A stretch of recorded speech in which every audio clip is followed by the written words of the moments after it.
Hi, I'm Dr. Lillard. Let me ask you something. When you say to yourself or someone else that you're taking chemistry this semester, how do you feel? Are you excited to bring on the challenge?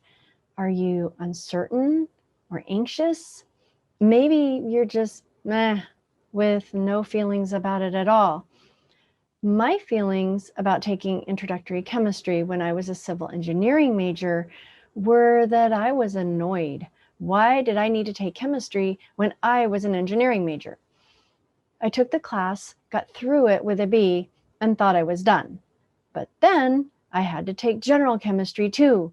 So, still grumbling a little bit, I signed up for the class, and this time it was different.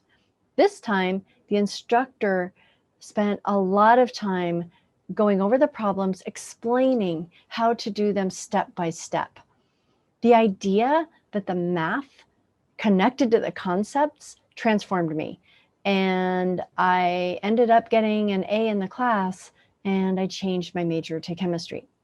Now, I don't share that story to try to convince you to be a chemistry major, not at all. But chances are you feel something heading into this class. And if those feelings happen to lean negative, like mine did, I felt annoyed, then I'd like to ask you to try to add one positive thought, a word or a phrase to the mix. Now, stay with me.